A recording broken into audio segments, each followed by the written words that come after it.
blanchiment des capitaux est devenu, avec la lutte contre le terrorisme, une préoccupation majeure des Occidentaux. Lutter contre ces fléaux, c'est adopter un certain comportement qui pénalise et qui décourage ces genres de transactions. Bob David Njoui Benguele, qui n'est plus à présenter sur ce plateau de l'émission Parle Économie, nous livre sa réflexion. Nous vous disons bienvenue et excellent temps d'attente sur la chaîne nationale congolaise. Monsieur Bob Njoui Benguele, comment vous allez déjà? Ça va bien, madame, merci. Vous êtes bien présenté parce que vous êtes déjà un habitué de votre émission Parle Économie. Effectivement, vous avez raison. Donc, je suis bien présenté et surtout que ce sont des sujets qui m'intéressent toujours. Vraiment. Donc, je suis heureux de partager avec vous encore ce soir autour de ce thème qui porte sur la lutte contre le blanchiment des capitaux et le financement du terrorisme. Exact. Nous commençons. C'est quoi déjà le blanchiment des capitaux? Parce que c'est un sujet vaste. Oui, je crois que quand on parle du blanchiment des capitaux, les gens essaient un peu de définir cette notion-là de plusieurs manières. Exact. Mais c'est simple, c'est simplement l'action qui consiste à chercher à faire disparaître les indices d'origine criminelle des fonds que nous disposons. C'est-à-dire une personne qui cherche à faire blanchir, c'est le fait de chercher à masquer, à dissimuler l'origine illicite, l'origine criminelle des capitaux que nous disposons pour le faire intégrer maintenant dans un circuit légal. Qu'est-ce qui pousse certaines personnes à faire de telles pratiques? Madame, quand on parle du blanchiment des capitaux, il faut voir deux aspects. Lequel? Deux aspects, pourquoi? Parce qu'il y a deux infractions. Parce que quand on parle du blanchiment des capitaux, on a tendance à considérer la deuxième infraction. Mais on ne peut pas parler du blanchiment des capitaux sans l'infraction qu'on appelle l'infraction primaire. Et c'est l'infraction primaire, c'est comme vous avez dit, c'est le fait, en fait, de gagner des revenus issus de la corruption. C'est le fait de gagner des revenus issus de la vente de la drogue. C'est le fait de gagner des revenus issus des détournements. Vous voyez, c'est tous ces faits-là, tous ces capitaux-là que vous gagnez. Ça, c'est au niveau de la première infraction. Or, personne, aucun être humain, aucun opérateur économique, aucun citoyen, aucun enseignant, aucun homme d'État peut se permettre aujourd'hui de dire que je vais déposer, faire entrer mon argent issu d'origine criminelle devant tout le monde en disant que ça vient d'une telle activité. Et la deuxième phase, ça consiste maintenant à faire disparaître cette origine illicite-là, en cherchant à intégrer ces fonds-là dans un circuit formel pour que les gens ne lient plus en fait vos capitaux à cette activité criminelle. Est-ce qu'on peut dire le fait qu'on gagne peu de revenus peut pousser quelqu'un à réaliser de telles pratiques? Bon, de un d'abord... Ou le manque de revenus. Oui, de un d'abord, bon, moi personnellement, je ne suis pas de cette école-là, je ne suis pas de ceux qui pensent qu'il faut avoir peu de revenus pour être tenté en fait à poser ce genre d'actes. Oui, ça peut tenter, lorsque tu n'en as pas, oui, tu te retrouves avec plus de 1 million, ou disons 1 milliard de francs congolais, alors que tu ne l'as jamais touché, on te dit, ah ben tu dois payer la totalité à la caisse de l'État comme taxe et impôt, mais tu ne gagnes que 1 million. Oui, mais ça te pousse un peu à le faire quelque part. C'est ça que l'on dit souvent. Et j'aime bien, je n'aime pas prendre cette thèse-là et j'aime bien ce que nous sommes en train de vivre aujourd'hui. Je crois que je n'aime pas trop parler des sujets politiques, mais c'est un sujet technique. Quand on voit aujourd'hui ce que l'IGF fait, l'inspecteur général en fait de l'IGF n'arrête pas de le dire. Ceux qui sont aujourd'hui dans les actes de détournement, dans les actes de fraude, 90% ne sont pas des gens qui galèrent. 90% sont des gens qui ont assez de moyens. Donc moi, je crois que c'est des sujets d'éthique, c'est un sujet de formation. Un autre exemple aujourd'hui. À un moment donné, dans ces pays, on se disait, sans pour autant attaquer les autres, on se disait que tous ceux qui vivaient ici, ou tous ceux qui terminaient ici, c'était les plus corrompus. Mais on s'est rendu compte au fil des années qu'aujourd'hui, il y a des gens qui vivent ici, qui sont intègres, comme il y a des gens qui viennent d'autres cieux, qui ne le sont pas. Donc c'est pour dire que c'est un sujet lié à l'éducation. Et ça part de la famille, ça part de la formation des bases, ça part de la formation que l'on a appris, que l'on inculque aux enfants dans les universités, dans les écoles, dans les sociétés de départ. Ça joue aussi. Une personne qui commence sa carrière dans une société qui met au devant les valeurs éthiques, qui met au devant l'intégrité, permet à même si on le présente plus de 6 milliards de francs congolais alors qu'il gagne 800 000 francs congolais, vous pensez réellement il va travailler pour le compte de l'État? Je crois que moi, c'est pas facile, hein? J'ai rencontré... Parce que là, on les dit encore... Non, moi, je l'ai dit parce que j'ai la chance... On le voit pas, on n'est pas en train de palper. Non, je l'ai dit parce que j'ai la chance, ouais, j'évolue comme vous le savez, je suis professeur d'université. Ensuite d'être professeur d'université, je suis consultant à gauche à droite. J'ai rencontré tout le monde dans ma vie. Je dis bien, j'ai rencontré des gens, de personnes honnêtes, mais qui ne gagnaient pas assez de revenus. Rien du tout. Ouais, moi, j'ai déjà rencontré... Mais qui avait une personnalité. C'est ça, qui avait de la personnalité, qui tenait. Parce que la finalité, c'est quoi? C'est d'être en mesure de vivre avec ce que tu gagnes. Voilà. Et être heureux. Ouais, être heureux. Parce qu'aujourd'hui, même c'est là, comme je l'ai dit ici, on l'a vu, quand vous menez des enquêtes, vous allez vous rendre compte que certaines personnes, ils ont des moyens, ils ont des rémunérations énormes. Mais pourquoi ils essaient encore de détourner? Pourquoi ils essaient encore de participer à la fraude? Pourquoi ils ne veulent pas suivre les règles? Ouais. Et ça, c'est une question en fait de l'éducation de la personne. C'est une question en fait de la maîtrise de certaines valeurs éthiques, de certaines valeurs liées à l'intégrité. Et ça, on en a besoin. Et autre effet également, des fois c'est ce qu'on dit, parce que même quand on parle du blanchiment des capitaux, il n'est pas recommandé quand on parle du blanchiment des capitaux de se limiter simplement au fait de blanchir l'argent. Parce que vous aviez parlé du financement du terrorisme. Voilà. C'est parce que aussi qu'on veut financer une activité criminelle, une activité illicite, qu'on peut se permettre en fait de chercher ce genre de fonds. Parce que d'autres personnes se disent carrément, je suis en train de financer. C'est-à-dire on réfléchit, on pense à faire quelque chose, à réaliser une affaire, on s'est dit, on doit le faire pour y arriver à un objectif déjà voulu. Voilà, c'est vraiment ça le vrai sujet. Sauf que je pense que dans des pays comme le nôtre, par exemple, il est hyper important. Parce qu'à un moment donné, quand on parlait de blanchiment des capitaux, beaucoup faisaient souvent allusion à la vente de la drogue, traite des êtres humains et consorts. Ce n'est pas simplement ça. Dans un pays comme le nôtre, l'infraction de base, l'infraction que j'ai appelée l'infraction primaire, c'est lié aux ressources liées au détournement, à la fraude. À la fraude fiscale. C'est ça. Ce sont là les éléments qu'il faut prendre en considération. Et si on veut y arriver dans un pays comme le nôtre, je crois que beaucoup de spécialistes en la matière le disent aujourd'hui, on doit nécessairement faire un effort pour réduire sensiblement les transactions en espèces. Que pensez-vous de la situation de lutte contre le blanchiment des capitaux en République démocratique du Congo? Bon, comme je l'ai dit aujourd'hui, il n'y a rien à dire. Si vous devez faire une analyse, mon analyse est simple aujourd'hui. Parce que tout part, comme je l'ai dit ici, tout part de l'infraction primaire. On voit tous, nous suivons à la presse, chaque année, chaque semaine, on parle des scandales financiers. C'est ça. En tout cas, on ne passe pas un mois. On parle de la criminalité financière. Donc, en d'autres termes, l'argent sale circule dans notre pays. Ça, il n'y a pas de secret. Et pourtant, un des mécanismes pour limiter, en fait, ces genres d'activités, pour moi, la solution, elle est simple. Laquelle? Réduire sensiblement les transactions en espèces. Il n'est pas normal que l'on soit... Mais vous pensez avec la banque, ça ne sera pas la même chose avec des cartes bancaires, des chèques? Madame, je peux vous donner un exemple simple là. Tous ces détournements que l'on voit, je préfère ne pas citer les noms de... Mais ça peut passer d'une banque à une autre. Non, mais écoute, la difficulté avec la fraude dans les systèmes bancaires, on peut retracer toutes les transactions. C'est ça là. Et si on supprimait? Non, c'était la suppression pour les experts en matière informatique. On peut les retracer. Je peux vous donner un exemple simple que j'aime bien donner. J'aime bien le partager avec quand j'anime des fois des conférences et consorts.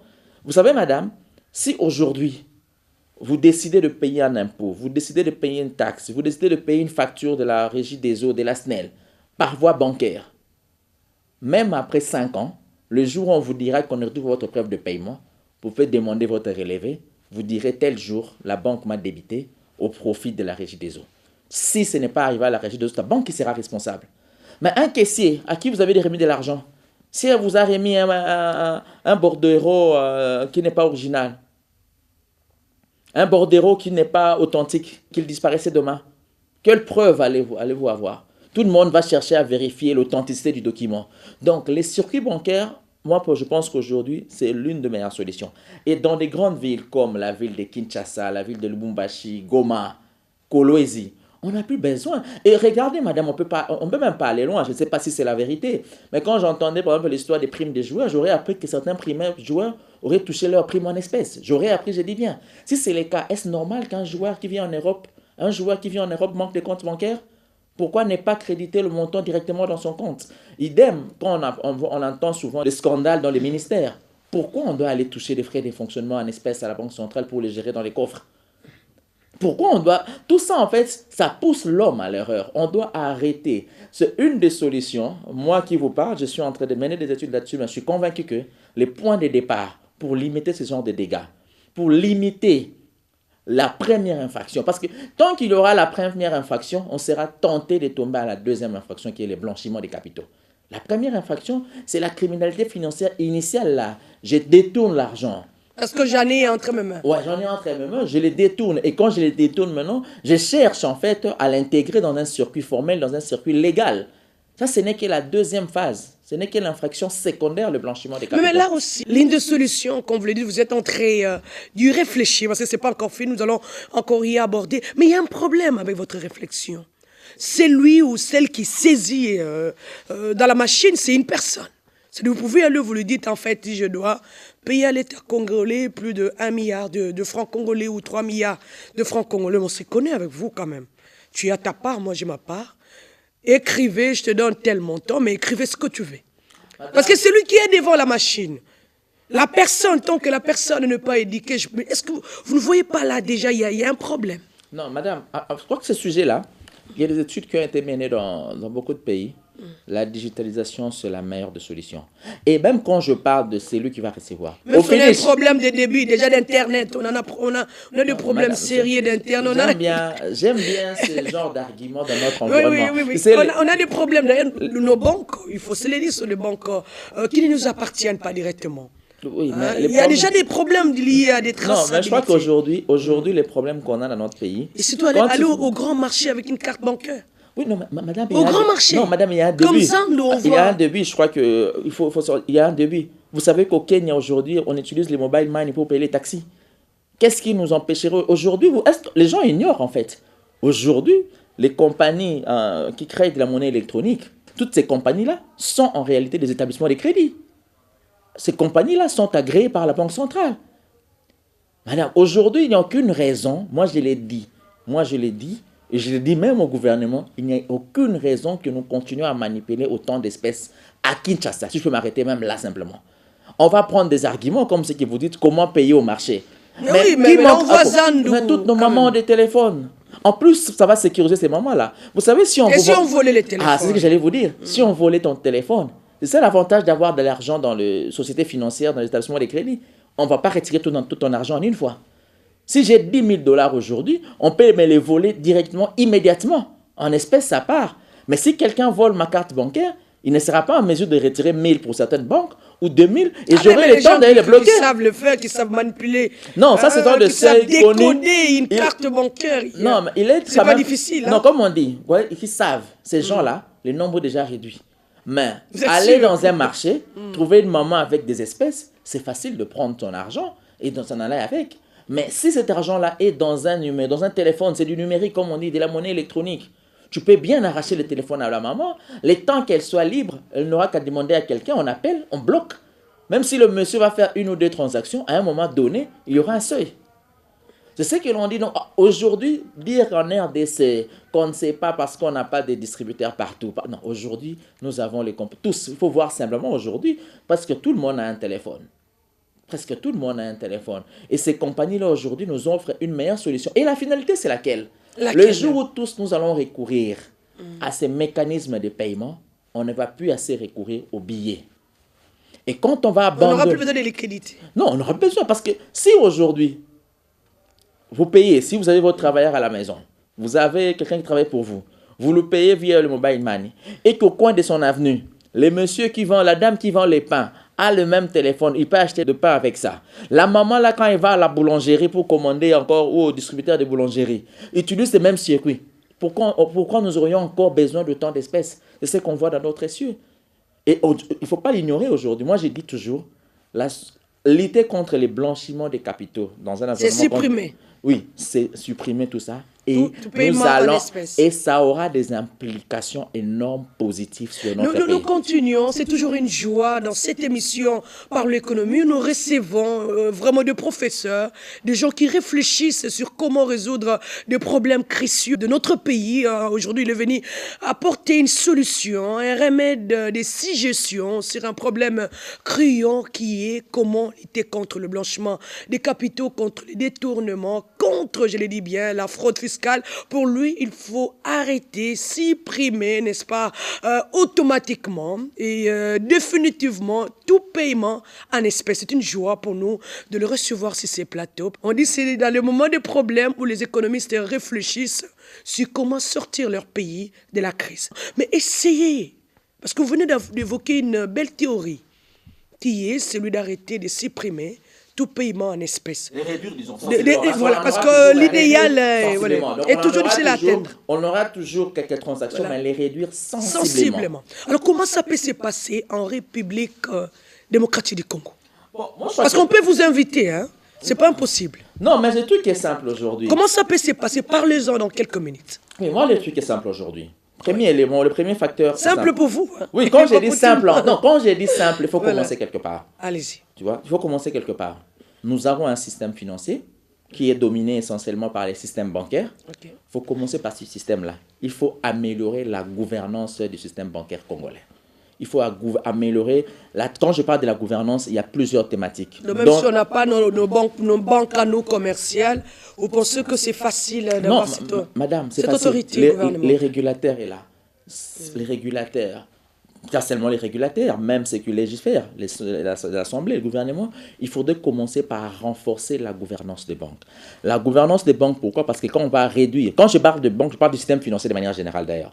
Donc il faudrait renforcer cette gouvernance-là. Une fois qu'on renforce la gouvernance, ça peut en fait aujourd'hui remettre la confiance entre les clients et ces différents acteurs financiers.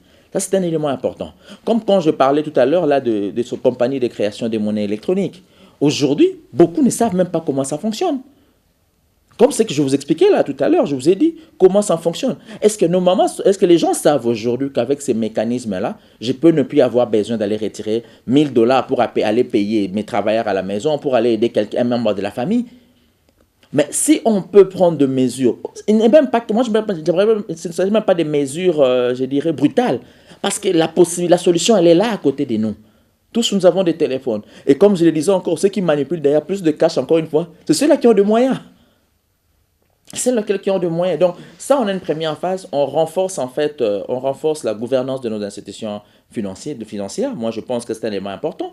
Juste après cela, on passe à la deuxième étape. On essaye maintenant, on prend des mesures qui vont encadrer la réduction du niveau des transactions en espèces. Quelles sont ces mesures? Non, moi je pense que les mesures, elles sont simples. Pourquoi devons-nous continuer aujourd'hui à payer encore? Je prenais même un exemple banal. Pourquoi devons-nous continuer à payer des frais académiques dans les universités en dollars, en espèces? Pourquoi ne pas déjà demander aux gens de stopper avec cela? On a des mesures. En RDC aujourd'hui, il est interdit normalement de retirer plus de $10 000 en espèces dans les guichets des banques ou l'équivalent de $10 000. Mais il faudrait renforcer cela. Moi, je pense, à mon avis, que déjà $10 000, même en plein capital comme ça, c'est trop. On doit arrêter cela, pousser les gens à utiliser en fait de mécanismes électroniques pour réaliser ce genre d'opération. Prendre une telle mesure, parce que l'avantage de la bancarisation, l'avantage du recours au système financier, permet en fait à toutes les parties de contrôler les flux dans un système donné. C'est vrai, même partout au monde, il y aura toujours un peu du reliquat et consorts, il y aura, comme on dit, il y a toujours un risque résiduel. Mais on va tout contrôler à travers le circuit bancaire.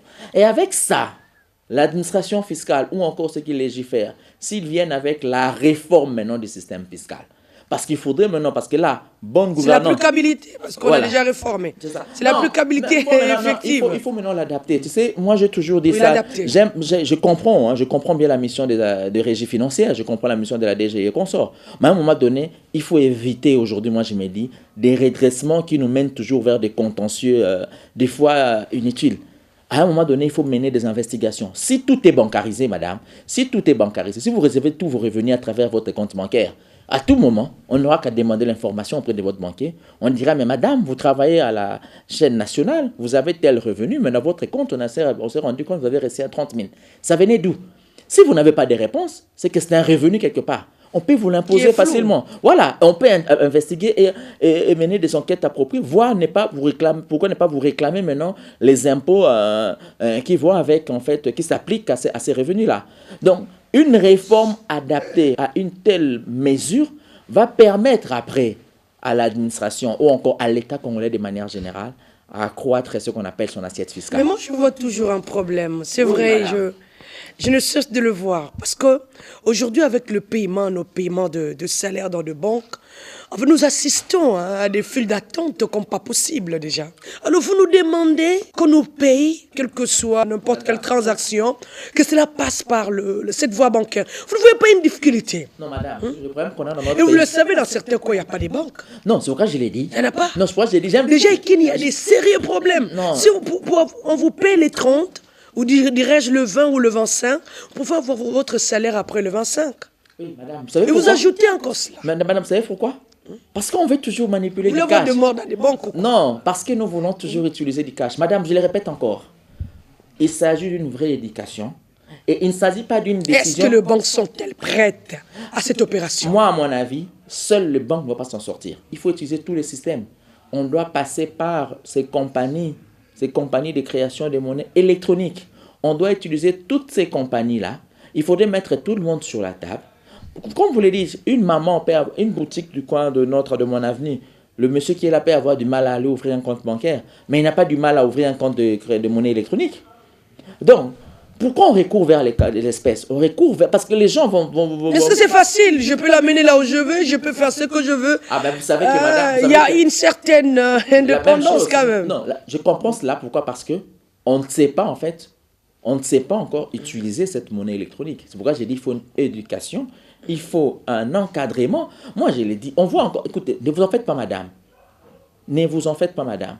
Les gens qui disent qu'on a des contraintes, ce sont ceux-là qui peuvent utiliser correctement les systèmes financiers. Sachant que ça nous profite, on ne veut pas y aller. Moi, je pense qu'aujourd'hui, dans les grandes villes, je dis bien, je peux même mettre ma main à couper. Vous mettez votre main à couper. À Kinshasa. C'est-à-dire, si on vous appelle aujourd'hui, on vous dit, on veut appliquer votre solution, vous êtes partant. À Kinshasa, à Lubumbashi, à Goma, dans les grandes villes, on peut bien aujourd'hui recourir en tout cas au système financier. Donc vous mettez votre main à couper. On peut bien. Il n'y aura pas de conséquences futures. Madame, c'est simple. Comment devons-nous aujourd'hui, dans le monde d'aujourd'hui, continuer à aller payer les factures de régie des eaux avec des espèces? 80% de ceux qui comptent pas payer les factures, ils ont des téléphones, ils ont des mobile money consorts. Qu'est-ce que cela coûterait à nos compagnies d'ouvrir ce genre de comptes? Nos universités, pourquoi un parent doit continuer à remettre à son enfant $800, 900, 1 million de francs congolais pour qu'il aille payer son minerval? Pourquoi ne pas communiquer aux parents? Pourquoi les universités ne peuvent pas avoir des comptes bancaires? Interdire aux enfants de venir payer en espèces. Ça sera déjà une éducation, on commencerait par là. Nos universités sont au centre-ville, on va vous dire accès. Mais les enfants là pour payer, ils vont où? C'est au centre-ville la plupart de nos universités. Je prends les cas de celles qui sont au centre-ville, l'université protestante, catholique, ISC, sont au centre-ville. Pour moi, dans toutes ces institutions-là, on doit carrément fermer. On doit fermer les caisses. À la rigueur, on doit... Je vais vous donner une vérité. Hein. Les gens ne le savent pas. Vous savez qu'il y a dans les grandes multinationales de la place, il y a des multinationales qui ne peuvent même pas garder $10 000 en espèces dans leur coffre. Ces multinationales-là fonctionnent correctement. Dans les grandes multinationales de la place ici, si tu restes avec de l'argent la nuit, tu dois aller déposer à la banque. S'il faut même récompter ça demain, mais allez d'abord déposer à la banque. Il y a des institutions, moi je vous dis, je le connais, il y a des institutions où on vous dit clairement que pas mal de multinationales ont dit on ne peut pas payer une facture de plus d'1 million de dollars, d'1 million de francs en espèces. Au-delà des $500, les partenaires doivent avoir un compte bancaire. Et moi je connais des Congolais qui ont raté le marché, des petites et moyennes entreprises, des startups, juste parce qu'ils n'avaient pas ces comptes bancaires-là. C'est pour vous dire que c'est possible. Si ces multinationales arrivent à les faire, si certaines sociétés arrivent à mettre cela en place, pourquoi pas nos sociétés publiques? Pourquoi pas nos universités? Tout part de là en fait. Si vous voyez cela, je vous dis, prenons un exemple simple. Pourquoi nos jeunes étudiants, nos frères, nos enfants, nos neveux, nos nièces doivent encore aller à l'université avec $500, avec 1 million, avec 2 millions en poche pour aller régler les minervales? Retirer des bons à gauche pour aller verser. Mais la plupart des parents de ces enfants-là, ils ont des comptes bancaires. La plupart des parents de ces enfants-là, ils ont des comptes bancaires. Faites l'enquête, hein, je vous dis, faites l'enquête. Moi, j'ai déjà fait l'enquête. J'ai déjà fait l'enquête avec les mêmes étudiants. La conclusion était simple. 80% de cette population, 80%, j'ai dit bien à l'époque, avaient des comptes bancaires, leurs parents avaient des comptes bancaires. Et les parents allaient retirer pour remettre à l'enfant. Donc, tu vas retirer pour remettre à l'enfant et que l'enfant va aller verser à la caisse ou au guichet d'une banque. Mais pourquoi cette gymnastique-là? Tu retires Papa retire dans un distributeur, il remet à l'enfant. L'enfant, à son tour, demain, va aller tenter d'aller verser. Et c'est comme ça que certains enfants, de fois, détournent carrément les fonds. Est-ce que ce n'est pas là l'origine de cette réflexion-là? Parents, arrêtons. Payons cela par voie bancaire. Payons. Non. Au lieu de... Moi, je me dis, c'est une éducation. Déjà, ce n'est pas normal que l'on soit là aujourd'hui, que l'on continue à payer des frais scolaires, des frais académiques. Même dans nos hôpitaux, on doit arrêter. Ils doivent, moi je me dis, il faut commencer quelque part. L'administration fiscale n'aura plus de travail.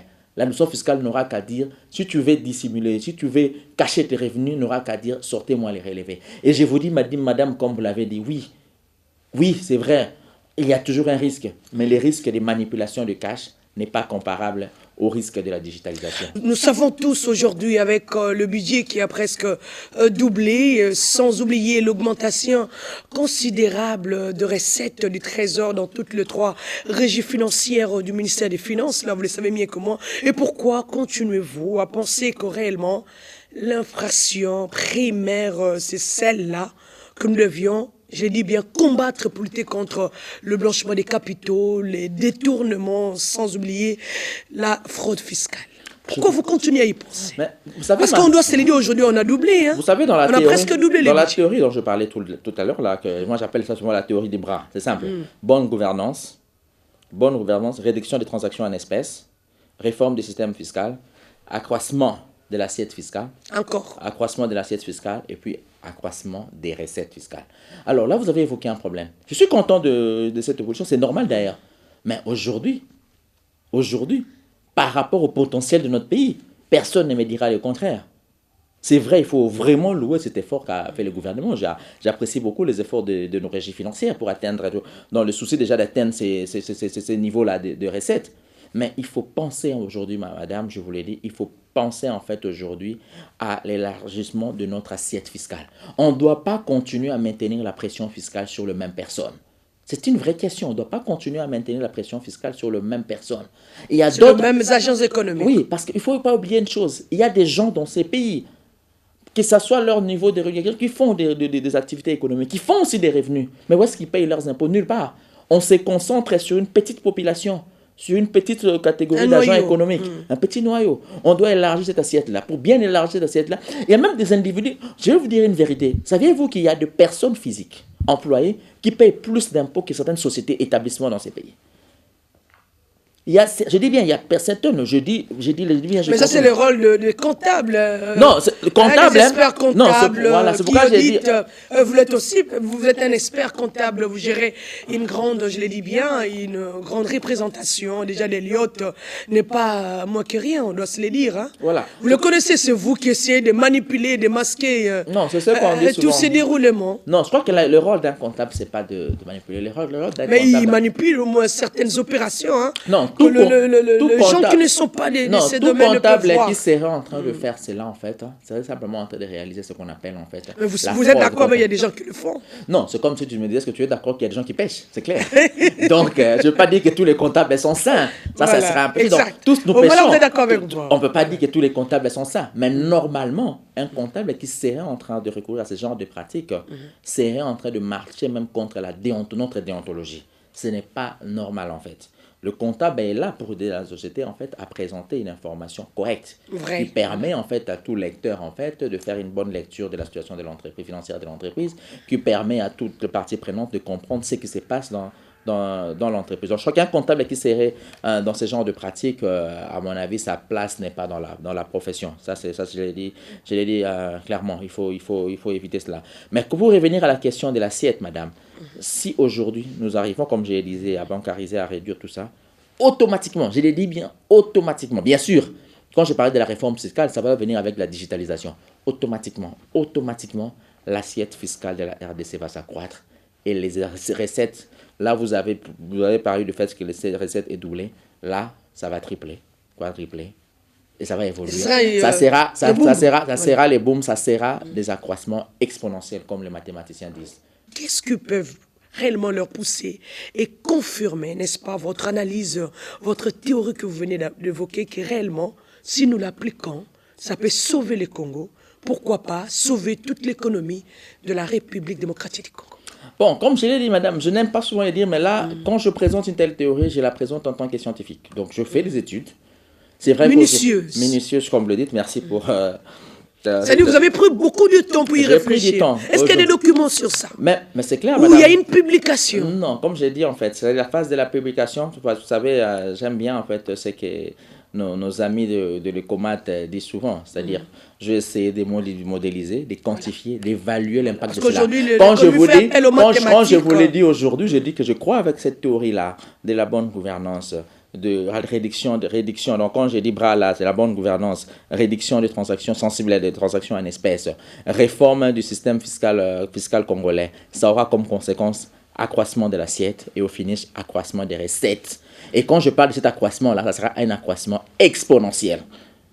Exponentiel, parce qu'on a commencé notre enquête. On n'a pas commencé par les multinationales, on a commencé par la classe moyenne, on a commencé par ces opérateurs économiques, le PME et consorts. Comment capter leurs recettes et comment aussi les ramener vers un système. Pourquoi je parle de la réforme? Il ne faut pas les ramener pour qu'après ces opérateurs soient en face des, je dirais, 1000 taxes à payer.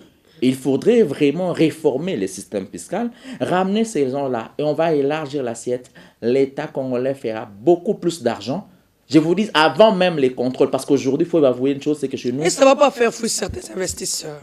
Non, ça va. C'est un partenaire, je l'ai dit bien. Ne vous en faites pas. Le jour où on savent, qui veulent bien rester. Aujourd'hui, on se concentre sur, je vous ai dit, sur un petit noyau. Quand on élargit l'assiette, le jour où l'administration vient chez toi, c'est que l'administration a des évidences pour avoir des millions. Vous savez, dans d'autres pays développés, pourquoi on n'a pas ce système de contrôle automatique chaque année dans les entreprises? Parce qu'ils ont atteint ce niveau-là. Ils savent traquer les entreprises. Je vais vous donner un exemple simple pour atterrir, madame. Allez-y.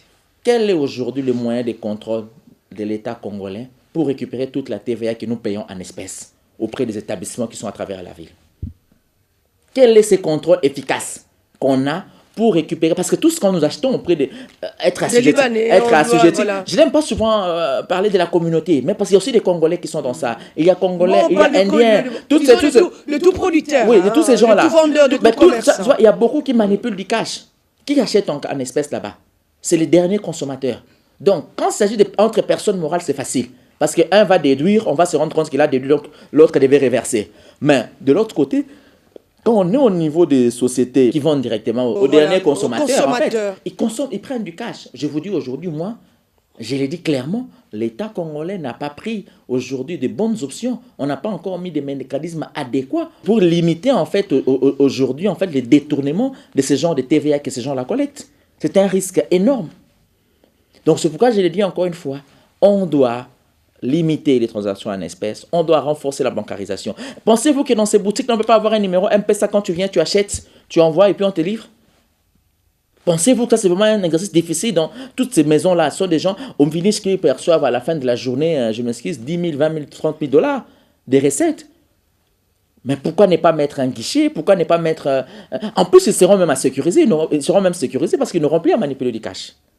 Moi, je crois que, madame, la solution, je me dis bien, je l'ai dit bien, je ne suis pas le seul scientifique, il y a d'autres personnes qui réfléchissent également, mais je crois que cette théorie-là peut nous aider à avancer. Je crois bien. Et comment vous pouvez résumer en quelques lignes, comme on est vraiment à la fin de cette émission, votre théorie et la théorie que vous avez évoquée, ces plateaux dans cette émission par l'économie? La théorie, elle est simple en fait. C'est la théorie, comme je l'appelle en fait, c'est la théorie du bras. Donc quand je dis bras, B là, c'est la bonne gouvernance des institutions financières. Là, c'est les B. Et quand je prends le R, comme je l'ai dit, donc le tout premier R là, en fait, c'est la réduction sensible des transactions en espèces. Ça, cette responsabilité incombe en fait à ceux qui légifèrent, ça incombe à ceux qui nous dirigent, à l'exécutif, ça incombe à l'autorité des régulations pour le secteur financier. Et quand on fait cela, la réforme du système fiscal congolais, il y a plusieurs éléments à traiter là-dessus. Une fois qu'on essaie de traiter ces trois premiers facteurs, ça aura comme conséquence, je suis convaincu, ça aura comme conséquence, et il y a des démonstrations mathématiques, il y a des démonstrations économiques. Un jour, pas de problème, je vais vous les démontrer. Après ça, vous aurez l'accroissement de l'assiette. Une fois qu'on aura l'accroissement, je vous dis automatiquement l'accroissement de l'assiette fiscale, et quand on aura l'accroissement de l'assiette fiscale, automatiquement, on parlera de l'accroissement exponentiel ou de l'augmentation exponentielle des recettes fiscales de notre pays. Et là, on pourra parler maintenant du financement et du développement de notre pays par nos propres recettes. C'est toujours une joie pour nous de recevoir des invités qui viennent sur ce plateau pour donner des solutions aux problèmes qui touchent le social de la population congolaise. Nous le savons tous, aujourd'hui, si nous allons à l'intérieur, c'est pour financer les besoins intérieurs du peuple congolais. Alors, un économiste, un professeur, Bob David Ndjebengele, a pensé, n'est-ce pas, à comment résoudre ces problèmes de blanchiment des capitaux, criants qui dérangent déjà notre pays. Et l'IGF, coup de chapeau, déjà, on doit se le dire, hein, parce qu'on ne doit pas cacher ce qui est bon. Il faut le dire tout haut.